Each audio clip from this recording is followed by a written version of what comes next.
నమస్తే, welcome to prime health. చిన్నపిల్లల్లో వచ్చే చెవి నొప్పి సమస్యలకు కారణాలేంటి, అలాగే వయసు పైబడిన వారిలో వచ్చే ఈఎన్టీ సమస్యల గురించి వివరించడానికి మనతో లైవ్లో ఉన్నారు శ్రీకృష్ణ ఈఎన్టీ హాస్పిటల్ సిరిసిల్ల నుండి డాక్టర్ మోహన్ కృష్ణ గారు. అలాగే ఇదే అంశానికి సంబంధించి మీ సందేహాలకు సమాధానాల కోసం స్క్రీన్పై కనిపిస్తున్న నెంబర్స్కి డైరెక్ట్గా కాల్ చేసి డాక్టర్ గారితో మాట్లాడొచ్చు. నమస్తే డాక్టర్. నమస్కారం అండి. ఫస్ట్ అసలు చిన్నారుల్లో ఎక్కువగా కనిపించే చెవి నొప్పి సమస్యలేంటి? జనరల్ గా చాలా మంది చిన్నపిల్లల్ని అంటే తల్లిదండ్రులు తీసుకొని వస్తూ ఉంటారు. ఇలా చిన్నపిల్ల అంటే చిన్న వయసు అప్పుడే పుట్టిన పిల్ల నుండి కూడా ఒక 4 years 5 years ఏజ్ వాళ్ళకు కూడా రికరెంట్ గా చెవు నొప్పి రావడం, అప్పటిదాకా బాగానే ఉండడము, ఎమర్జెన్సీలో నైట్ టైం ఎప్పుడో ఒకసారి సడన్ గా నిద్రలో నొప్పి వస్తుందని 1 year పిల్లలు అయితే చెప్పని కూడా చెప్పరు, జస్ట్ ఏడుస్తూ ఉంటారు అంతే. వాళ్ళు ఎందుకు ఏడుస్తున్నారో కూడా అప్పుడప్పుడు కనిపెట్టలేకపోతారు పేరెంట్స్ కూడా. అది చెవు నొప్పి అని మనమే ఒకసారి డైరెక్ట్ చెక్ చేస్తేనే తెలుస్తూ ఉంటుంది. సో దీనికి జనరల్ గా ఇలా అవ్వడానికి కారణాలు ఏంటంటే అప్పుడు ఆ చెవు నొప్పి రావడానికి 1-2 days బిఫోర్ కానీ, ఆ చెవు నొప్పి ఉన్నప్పుడు కానీ బాగా కోల్డ్ అవడం వల్ల, అంటే వాళ్ళకి already cold running nerves cold ఉండడం వల్ల ఏమవుతుందంటే ఆ ముక్కు నుండి చెవులో కనెక్ట్ చేసే ట్యూబ్స్ ఉంటాయి, యూస్టేషన్ ట్యూబ్స్ అని.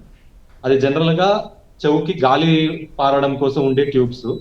బట్ గాలి కాకుండా ఇలా జలుబు వల్ల జలుబు నీళ్లు లేకపోతే ఇన్ఫెక్షన్ లాంటిది ముక్కు నుండి చెవులోకి స్ప్రెడ్ అవ్వడం వల్ల ఏమవుతుందంటే వాళ్ళకి సడన్ గా గువ్వ వెనకాల ఫ్లూయిడ్ అక్యుములేట్ అవుతుంది. దీన్ని ఓటైటిస్ మీడియా విత్ ఎఫ్యూజన్ అని అంటారు, OME అని. ఈ ఫ్లూయిడ్ అక్యుములేట్ అవ్వడం వల్ల ఏమవుతుందంటే గువ్వ మీద సడన్ గా ప్రెషర్ వచ్చేసి గువ్వని ఒత్తేస్తూ ఉంటది. సో ఆ గువ్వను ఒత్తేయడం వల్ల వచ్చే పెయినే ఈ ఓటైటిస్ మీడియా విత్ ఎఫ్యూజన్. ఇలాంటి పెయిన్ వల్ల వాళ్ళు సడన్ గా ఒకేసారి ఏడవడము ఇవన్నీ జరుగుతూ ఉంటాయి. అప్పుడప్పుడు కొన్నిసార్లు ఏమవుతుంది అంటే ఈ గువ్వ మీద ప్రెషర్ పెరిగి అప్పుడప్పుడు చెవులోకి వెళ్ళి కూడా గువ్వలో హోల్ చేసేసుకొని ఆ ఫ్లూయిడ్ చెవు నుండి బయటికి కూడా వస్తూ ఉంటుంది. ఓకే. దీనివల్ల పెయిన్స్ వస్తూ ఉంటాయి, ఏడుస్తూ ఉంటారు చిన్నపిల్లలు. ఓకే. ఇప్పుడు వీటికి ముందు జాగ్రత్త చర్యలు అంటూ ఏమన్నా ఉంటాయి? అంటే ముందు జాగ్రత్తలు ఏమన్నా తీసుకుంటే బెటర్ అంటారా? అసలు ఈ నొప్పి కానీ ఇన్ఫెక్షన్స్ కానీ రాకుండా ఖచ్చితంగా జాగ్రత్తలు తీసుకోవాలి. చిన్న కోల్డ్స్ అని చెప్పి నెగ్లెక్ట్ చేస్తూ ఉంటారు చిన్న పిల్లల ట్రీట్మెంట్ దగ్గరకు వచ్చే వరకు. చాలా మంది పేరెంట్స్ కోల్డ్ కదా అదే తగ్గిపోతుంది, డాక్టర్ కి చూపించడం ఎందుకు అని అలా వదిలేస్తూ ఉంటారు. అప్పుడప్పుడు బాగా పెయిన్ పెరిగి చెవులోకి వెళ్ళి నీళ్లు వచ్చే వరకు కూడా కొందరు చాలా నెగ్లెక్టెడ్ గా ఉంటూ ఉంటారు. ఇలాంటి చెవి నొప్పి వచ్చినప్పుడు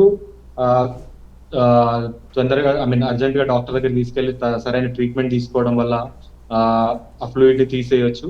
దాంతో పాటు కోల్డ్ రాకుండా చూసుకోవాల్సిన ప్రికాషన్స్ కూడా ఇంపార్టెంట్. పిల్లల్ని వాటర్ లోకి తీసుకెళ్లడం కానీ, తల స్నానం చేయకుండా, అంటే కోల్డ్ ఉన్నప్పుడు జనరల్ గా తల స్నానం అవాయిడ్ చేస్తే దాని ఎఫెక్ట్ కొంచెం కంట్రోల్ చేయొచ్చు. అలాగే ఫుడ్ లో కూడా వార్మ్ ఫుడ్ ఇస్తే బెటర్ పిల్లలకి కోల్డ్ ఉన్నప్పుడు. Junk food, biscuits, ice creams, cool drinks, sweets ఇలాంటివన్నీ అవాయిడ్ చేయిస్తే బెటర్. దీనివల్ల ఏంటంటే చిన్న ఇన్ఫెక్షన్స్ చిన్నగా ఉన్నప్పుడే తగ్గిపోతూ ఉంటాయి. అది స్ప్రెడ్ అయ్యి వేరే బాడీకి ఎఫెక్ట్ అవ్వడము, ఫీవర్ రావడము, చెవు నొప్పి రావడము ఇవన్నీ రాకుండా ప్రివెంట్ చేయడానికి ఈ ఇంట్లో తీసుకునే చిన్న జాగ్రత్తలు హెల్ప్ అవుతూ ఉంటాయి. అలాగే కోల్డ్ ఉన్నప్పుడు వేరే పిల్లల దగ్గరికి కూడా వెళ్ళనీయకుండా ఉంచుకుంటే బెటర్. పిల్లల్ని ఒకరి నుండి ఒకరికి కూడా సీజనల్ ఫ్లూస్ వస్తూ ఉంటాయి కాబట్టి ఈ రకమైన జాగ్రత్తలు తీసుకోవడం వల్ల ఒకరి నుండి ఒకరికి ఇన్ఫెక్షన్ స్ప్రెడ్ అవ్వడానికి ప్రివెంట్ చేయొచ్చు. వాళ్ళకు కూడా చెవు నొప్పి రాకుండా మనం జాగ్రత్తలు తీసుకోవచ్చు. ఓకే. ఇప్పుడు చిన్నపిల్లల్లోనే చూస్తే అంటే అట్లీస్ట్ ఒక వయసు వరకు సమస్య వచ్చినప్పుడే కాకుండా రెగ్యులర్ చెకప్స్ అవసరం అంటారా ఈఎన్టీకి సంబంధించి? రెగ్యులర్ గా అంటే ఖచ్చితంగా రెగ్యులర్ చెకప్స్ అని కాకుండా కొన్ని పరీక్షలు తప్పకుండా ఉంటాయి. పుట్టంగానే చిన్నపిల్లలకి వినికిడి స్క్రీనింగ్ ఈ రోజుల్లో చాలా వరకు చూస్తూ ఉంటే ఏమవుతుంది అంటే పుట్టుకతోటే వినికిడి లోపము మరియు మూగా అయ్యి చాలా మంది పుడుతున్నారు. సో ఇది చిన్న వయసులో సంవత్సరం లోపు ఐడెంటిఫై చేయడం వల్ల దీనికి ఖచ్చితంగా కంప్లీట్ గా నివారించేసి వాళ్ళకి మాటలు అండ్ వినికిడిని రిస్టోర్ చేసే అవకాశం ఉంటది. దానికోసం పుట్టంగానే లేకపోతే నెలలోపే అందరూ OAE అనే ఒక వినికిడి స్క్రీనింగ్ పరీక్ష అందరూ చేయించుకోవాలి. ప్రతి పిల్లలు అంటే మనం ఎలా అయితే పుట్టంగానే టీకాలు తీసుకుంటామో, వ్యాక్సినేషన్ తీసుకుంటామో ఇది కూడా అంతే ఇంపార్టెంట్. ఖచ్చితంగా అందరూ హియరింగ్ స్క్రీనింగ్ చేయించుకోవాలి. అలాగే కొందరు పిల్లలకి మాటలు లేట్ వస్తూ ఉంటాయి. 2 సంవత్సరాలైనా 3 సంవత్సరాలైనా మాటలు రాకుండా ఉంటూ ఉంటారు. వాళ్ళు కూడా కొందరికి లేట్ వస్తూ ఉంటదిలే అని నెగ్లెక్ట్ చేస్తూ ఉంటారు. అలా నెగ్లెక్ట్ చేయకుండా మాటలు రాకపోయినా లేకపోతే వినికిడి ఉంది అని డౌట్ అనిపించినా, కొన్నిసార్లు పిలిస్తే పలకపోవడం ఇలాంటి ఐడెంటిఫై చేసినా ఖచ్చితంగా ENT డాక్టర్ కన్సల్టేషన్ తప్పకుండా తీసుకోవాలి.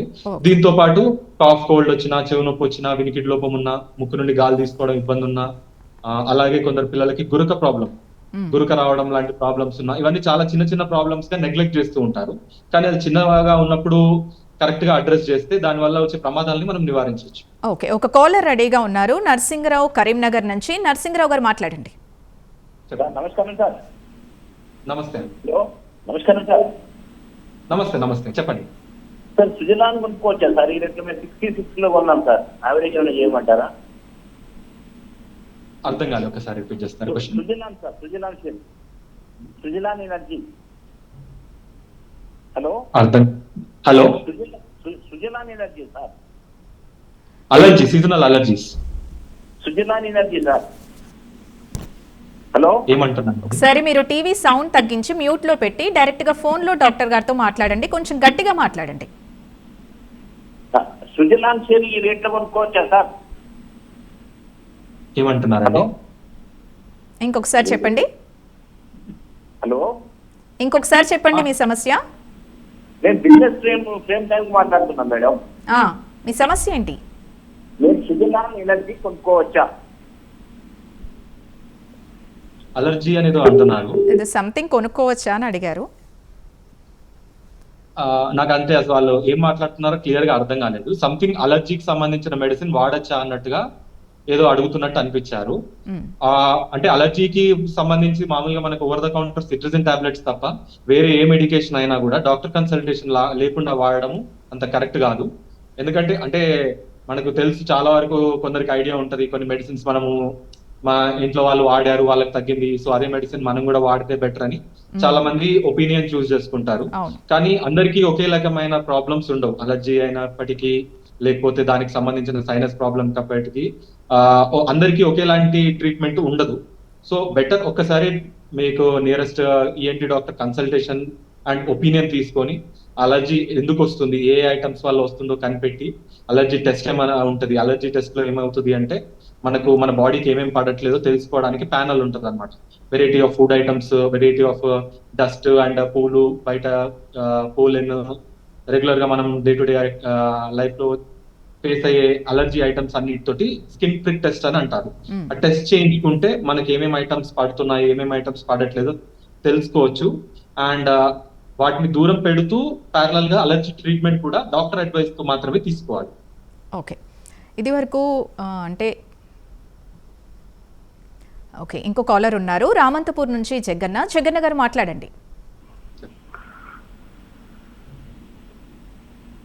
సార్ నమస్తే సార్. జగన్న గారు మాట్లాడండి, డాక్టర్ గారు వింటున్నారు. సార్ నమస్తే సార్. నమస్తే. హలో, డాక్టర్ గారు వింటున్నారు, చెప్పండి. ఓకే, నా పేరు ఎం జగన్ అండి. ఏజ్ 55. ఓకే. అయితే నాకు ముక్కు 2 సార్లు సర్జరీ అయింది సార్. బోను సైడ్కి పోయింది. ఓకే. దాని ఎఫెక్ట్ ఏమైందంటే రైట్ సైడ్ మీ ఫోటో కనిపిస్తుంది, కట్ అయింది టీవీ ఏంటిది. ఓకే. హలో, చెప్పండి చెప్పండి, వింటున్నా.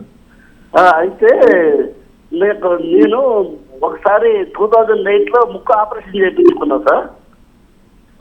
రెండవసారి అది మళ్ళీ నార్మల్ అయిపోయింది. అయిపోతే రెండోసారి 2020 లో సూపర్ స్పెషాలిటీ హాస్పిటల్ లో మళ్ళీ సర్జరీ చేయించుకున్నాను. ఓకే. కానీ ఈ రెండింటి వల్ల ఎఫెక్ట్ వల్ల రైట్ సైడ్ 30-40% హెయిర్ వినబడతలేదు సార్. జామ్ అని సౌండ్ వస్తుంది హెయిర్ పోలింగ్ లో. ఓకే. దాని ఎఫెక్ట్ లెఫ్ట్ సైడ్ కూడా వస్తుంది, 2 చెవులు వినపడవు సార్. ఓకే. అయితే మరి ఇది సర్జరీ చేస్తే ఏమైనా అవకాశం ఉంటుందా సార్? లేకుంటే సౌండ్ లోపల సౌండ్ ఎలా తగ్గుతుందో అర్థం కావట్లేదు సార్. దీని నుండి చాలా ఇబ్బంది ఉంది సార్ పరిస్థితి. ఓకే. Okay, fine fine. ఖచ్చితంగా మీ సమస్య గురించి నాకు అర్థమైంది. అయితే అలర్జీస్ అంటే ఇది ముక్కు ఆపరేషన్స్ లో కొన్ని రకాలు ఉంటాయి. ముక్కు దులం వంకర పోవడము, కండలలో వాపులు రావడము, సైనసైటిస్ ప్రాబ్లమ్స్, ఇలాంటి వేరు ప్రాబ్లమ్స్ కోసము ముక్కు ఆపరేషన్స్ చేస్తూ ఉంటారు. సో క్రానిక్ అలర్జీస్ వల్ల అప్పుడప్పుడు ఏమవుతుందంటే సైనసైటిస్ బాగా సివియర్ గా అయి చీమగడ్డలు అంటే ముక్కు లోపల పాలిప్స్ ఫామ్ అవుతూ ఉంటాయి. ఈ పాలిప్స్ ఆపరేషన్ చేసేసి తీసేసినాక కూడా కొందరికి ఈ అండర్లయింగ్ అలర్జీ కండిషన్ కానీ, ఇమ్యూనో కాంప్రమైజ్ అంటే బీపీ షుగర్ లాంటి ప్రాబ్లమ్స్ ఉండడం వల్ల కానీ, మన బాడీ యొక్క ఇమ్యూనిటీ కూడా తక్కువ ఉండడం వల్ల ఏమవుతుంది అంటే రిపీటెడ్ గా పాలిప్స్ ఫామ్ అవుతూ ఉంటాయి. సో అలాంటి వాళ్ళకి ఏంటంటే ఆపరేషన్ అయిన తర్వాత కూడా రికరెంట్ ఫాలో అప్ చెకప్స్ కి వెళ్తూ ఉండాలి. చిన్న చిన్న పాలిప్స్, చిన్న చిన్న వాపులు రాగానే దానికి అర్జెంట్ గా మెడిసిన్స్ అంటే అలర్జీకి సంబంధించిన మెడిసిన్స్ వాడుకొని దాన్ని కంట్రోల్లో పెట్టుకోవాలి. దాంతో పాటు ఇమ్యూనోథెరపీ అని మన ఇమ్యూనిటీ పెంచడానికి, ఇలాంటి అలర్జీస్ తో ఫైట్ చేయడానికి కొత్త రకమైన పద్ధతి అనమాట ఇమ్యూనోథెరపీ. ఆ థెరపీ లాంగ్ టర్మ్ తీసుకుంటారు అనమాట. అంటే like weekly course, monthly course, లేకపోతే ఇయర్లీ 2 times ఇంజెక్షన్స్, అలా వేరియస్ కోర్సెస్ ఉంటాయి. మన సివియారిటీని బట్టి ఆ ఇమ్యూనోథెరపీ కూడా తీసుకుంటూ ఉంటే ఏంటంటే ఈ సైనస్ ప్రాబ్లమ్స్ కానీ, పాలిప్స్ కానీ మళ్ళీ రాకుండా మనం ప్రివెంట్ చేయొచ్చు. కొన్నిసార్లు ఏమవుతుంది అంటే ఇలాంటి పాలిప్స్ చాలా రోజులు ఉండడం వల్ల ముక్కులో నుండి చెవులోకి గాలి ఆడక చెవులో ఉన్న చిన్న చిన్న బోన్స్ కానీ, వినికిడికి సంబంధించిన నరం కానీ, గువ్వ కానీ ఎఫెక్ట్ అయ్యి వినికిడి శక్తి కూడా లోపం వస్తూ ఉంటది. కొందరికి ఒకే సైడ్ అవుతూ ఉంటది, కొందరికి 2 సైడ్లు కూడా అవుతూ ఉంటది. మనం ప్రైమరీ కాజ్ అయిన ముక్కుని అడ్రస్ చేస్తూ వినికిడి లాస్ కి సంబంధించిన ట్రీట్మెంట్ కూడా తీసుకోవాల్సి వస్తుంది. ఒకవేళ వినికిడి లాస్ ఓన్లీ గువ్వలో రంధ్రం పడడం అన్నా, లేకపోతే చెవులో ఉన్న చిన్న చిన్న బోన్స్ డ్యామేజ్ వల్ల వచ్చిన వినికిడి లాస్ అయితే మనం చెవికి ఆపరేషన్ చేసి వినికిడి శక్తి మళ్ళీ తీసుకురావచ్చు. లేదు వినికిడికి సంబంధించిన నరమే డ్యామేజ్ అయింది అని అంటే దానికి సంబంధించిన నరంకి సంబంధించిన శక్తి పెరగడం కోసం గోళీలు వాడుతూ, సివియర్ డ్యామేజ్ ఉంది అంటే వినికిడి మెషిన్స్ కూడా వాడాల్సి వస్తూ ఉంటుంది. సో ఇలాంటి కాంప్లికేషన్స్ రాకుండా ఉండడానికి సర్జరీ అయినాక ప్రాపర్ ఫాలో అప్ అంటే 2 months కి కానీ 3 months కి కానీ డాక్టర్ మీ సర్జరీ చేసిన డాక్టర్ అడ్వైస్ ప్రకారము రెగ్యులర్ ఫాలో అప్స్ కి వెళ్తూ ఉండాల్సి వస్తూ ఉంటుంది.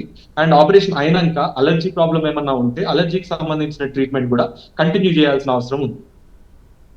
ఓకే, ఇంతకుముందు మీరు అన్నట్టు అంటే పిల్లలు పుట్టిన నెలలోపే కొన్ని టెస్టులు చేయించుకుంటే మంచిది అని చెప్పారు, లైక్ స్క్రీనింగ్ టెస్ట్ అవి. సో ఒకవేళ అవి మిస్ అయితే అసలు వినికిడి లోపం ఉన్నట్టు తల్లిదండ్రులు ఎలా గుర్తించాలంటారు?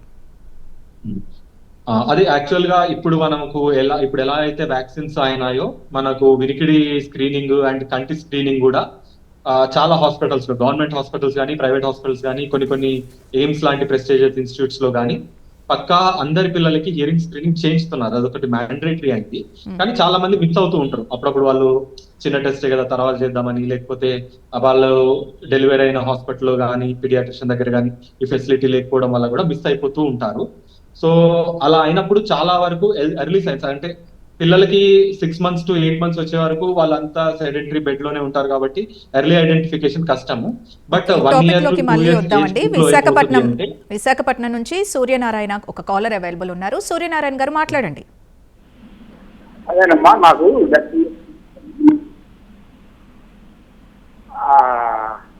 చెవిలో నాకు చిన్న చీలాగా వస్తుంటుంది. డైరెక్ట్ గా ఫోన్ లో మాట్లాడండి, డాక్టర్ గారు వింటున్నారు. చెవిలో చిన్న చీలాగా వస్తుందమ్మా. సంవత్సరం క్రితం డాక్టర్ తెలుసుకున్నాను. చెప్పండి. మందు ఇచ్చారు కానీ అప్పుడు తగ్గింది, తర్వాత వస్తుంది. మళ్ళీ మొన్న 4 రోజుల క్రితం వెళ్ళాను. హలో, చెప్పండి వింటున్నారు, డాక్టర్ గారు వింటున్నారు, చెప్పండి.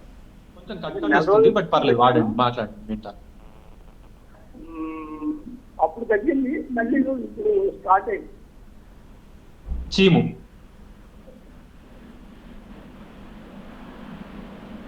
చెప్పండి వింటున్నాను. డాక్టర్ గారు వింటున్నారు, చెప్పండి ఏమైంది? మళ్ళీ టెస్ట్ చేయించుకున్నారు, ఆ తర్వాత ఏం జరిగింది చెప్పండి. తర్వాత మళ్ళీ అయితే డ్రాప్ చేసి ఓకే అది కాల్ కొంచెం క్లారిటీ లేదు మనకి. ఓకే డాక్టర్, ఇప్పుడు ఈ వినికిడికి సంబంధించి మనం మాట్లాడుకుంటున్నాం కదా. సో ప్రెసెంట్ ఉన్న అసలు ఎక్విప్మెంట్స్ తీసుకుంటే అంటే ఆ పరికరాలకు సంబంధించి తీసుకుంటే వినికిడి లోపం ఉన్న వాళ్ళకి ఎలాంటి అప్డేటెడ్ టెక్నాలజీ అవైలబుల్ ఉంది? ఓకే అవును, ఇందాక మనం వినికిడి గురించి మాట్లాడేటప్పుడు అదే పిల్లలకి బై ఛాన్స్ 1 year 2 years అప్పుడు కూడా ఫస్ట్ థింగ్ వాళ్ళకి మాటలు రాకపోయినా లేకపోయినా వాళ్ళు పిలిస్తే పలకకపోవడము, అప్పుడప్పుడు బయట ఎవరన్నా పిలిచిన టీవీ సౌండ్ లేకపోతే కార్ సౌండ్ ఉంటే, లేకపోతే డోర్ ఓపెన్ చేసిన సౌండ్స్, ఇలాంటి జనరల్ సౌండ్స్ కి పిల్లలు రియాక్ట్ అవుతూ ఉంటారు. అవును. బట్ వాళ్ళు రియాక్ట్ అవ్వడము లేదు, లేకపోతే సరిగ్గా అంటే అప్పుడప్పుడే రియాక్ట్ అవుతున్నారు, ప్రాపర్ గా రిప్లై ఇవ్వట్లేదు, రియాక్ట్ అవ్వట్లేదు అన్నప్పటి నుండి మనం సస్పెక్ట్ చేస్తూ ఉండాలి వినికిడి లోపాన్ని, నెంబర్ 1. అండ్ ఒకసారి మనము వినికిడి ప్రాబ్లం ఉంది అని ఐడెంటిఫై చేసిన అప్పుడప్పుడు ఏమైతుందంటే ఈ రోజుల్లో బాగా ఎక్కువ కేసెస్ వస్తున్నాయి ఆటిజం అని. అంటే మెంటల్ డెవలప్మెంట్ సరిగా లేకపోవడం వల్ల వాళ్ళకి బిహేవియరల్ చేంజెస్, అంటే ఆ, వాళ్ళకి వినిపిస్తుంది బట్ రెస్పాన్స్ ఇవ్వరు అనమాట, మ్మ్. అండ్ ఐ కాంటాక్ట్ మెయింటైన్ చేయరు. సో అది ఆటిజం వల్ల వచ్చిన రెస్పాన్సెసా లేకపోతే వినికిడి లోపం వల్ల వచ్చిన రెస్పాన్సెసా అనేది మనం ఎర్లీ ఏజ్ లో ఐడెంటిఫై చేస్తే, ఎర్లీ ఇంటర్వెన్షన్ ముందుగా ఐడెంటిఫై చేసి ముందుగా దానికి ట్రీట్మెంట్ తీసుకుంటే ఆటిజం ని కానీ వినికిడి లోపాన్ని కానీ ఎర్లీగా అడ్రస్ చేసి వినికిడిని సెట్ చేయొచ్చు. లేదు వాళ్ళు ఇంకా లేట్ ఐడెంటిఫికేషన్ అయింది, ఒక 5 years దాటిపోయింది, వాళ్ళకి ఆపరేషన్ చేసినా కూడా వినికిడి తెప్పియడం కష్టము అనే స్టేజ్ లో ఉన్నప్పుడు వినికిడి మిషన్స్ ద్వారా వాళ్ళకి వినికిడి కొంతవరకు ఇవ్వచ్చు అన్నమాట. ఓకే. సో వినికిడి మిషన్స్ మనకు ఎప్పటి నుండో ఉన్నాయి, మ్మ్. బట్ ఇప్పుడున్న లేటెస్ట్ టెక్నాలజీలో ఉన్న వినికిడి మిషన్స్ ఏంటంటే ఆపరేషన్ చేసి ఇంప్లాంట్ చేసే మిషన్స్, అంటే బిహైండ్ ద ఇయర్ బాహా అని అంటారు, దాన్ని ఇంప్లాంట్ చేస్తారు మన చెవు లోపల. మ్మ్. అలాంటి డివైసెస్ కానీ, లేదు మొత్తానికి నాకు బయట ఏం కనపడకూడదు అలాగే ఆపరేషన్ కూడా నాకు వద్దు అనుకుంటే కనపడకుండా micro completely in the canal type of hearing AIDS అని అంటారు. అంటే కంప్లీట్ గా కెనాల్ లోపలే ఉంటది, బయట అసలు మెషిన్ పెట్టుకున్నట్టు కూడా ఏం తెలియదు, జస్ట్ ఒక ఫిలమెంట్ మాత్రమే మనకు ఉంటుంది లోపలికి తీసి పెట్టుకోవడానికి. అలాంటి హియరింగ్ ఎయిడ్స్ వాడుతూ ఉంటే, అంటే ఇవన్నీ ఎందుకు అంటే సొఫిస్టికేషన్. చాలా మంది వినికిడి ఇప్పుడు కళ్ళద్దాలు పెట్టుకున్నంత ఫ్రీగా వినికిడి మిషన్ పెట్టుకోరు ఎవరు. ఓకే. మన కళ్ళద్దాలు అలవాటు అయిపోయింది, కళ్ళు కనబడట్లేదు అంటే కళ్ళద్దాలు పెట్టుకోవాలి అనేది ఒక రొటీన్ గా అందరికీ అర్థమైంది. బట్ వినికిడి మిషన్ పెట్టుకోవాలి అంటే చాలా ఎంబరేజింగ్ గా ఫీల్ అవుతూ ఉంటారు, అరే వీడికి వినబడదేమో అని, లేకపోతే మిషన్ పెట్టుకుంటే చుట్టుపక్కల వాళ్ళు ఏమంటారు అని. ఆ ఎంబరేజ్మెంట్ నుండి అందరూ బయటికి రావాలి. దాంతో పాటు ఈ సొఫిస్టికేషన్ ని వాడుకోవాలి, ఆర్ఎల్స్ మిషన్ అన్న పక్కా వాడుకోవాలి. ఈ మిషన్ వాడుకోవడం వల్ల ఏమవుతుంది అంటే వాళ్ళకి సోషల్ స్టిగ్మా పోతుంది. అంటే అరే అవతల వాడు నాకు ఏం మాట్లాడుతున్నాడో తెలియక వాళ్ళు ర్యాండమ్ గా ఏదో ఒకటి కవరింగ్ చేయడము, లేకపోతే వాళ్ళు గట్టిగా మాట్లాడడం వల్ల వాళ్ళు నన్ను ఎందుకు తిడుతున్నారని కొంచెం మానసికంగా కృంగిపోవడము, ఎస్పెషల్లీ ఓల్డ్ ఏజ్ లో ఇలాంటి లక్షణాలన్నీ వచ్చి వాళ్ళు సైకలాజికల్ గా కూడా డిస్టర్బ్ అవుతూ ఉంటారు. ఓకే డాక్టర్, ఇందాక కాలరే మళ్ళీ అవైలబుల్ ఉన్నారు, సూర్యనారాయణ గారు మాట్లాడండి, కొంచెం క్లియర్ గా డాక్టర్ గారు వింటున్నారు, చెప్పండి మీ సమస్య ఏంటి.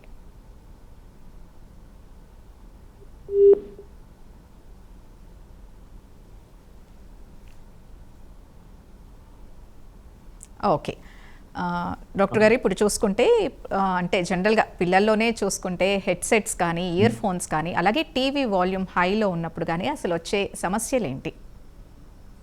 ఇది నా ఓపీలో కూడా పేషెంట్స్ కానీ ఎస్పెషల్ సాఫ్ట్వేర్ వాళ్ళు కానీ ఖచ్చితంగా అడిగే క్వశ్చన్, హెడ్సెట్స్ వాడచ్చా సార్, హియర్ ఏమైనా డ్యామేజ్ అవుతుందా హియరింగ్ ఎయిడ్స్, అంటే ఇది పెట్టుకోవడం అంత కరెక్టేనా అని.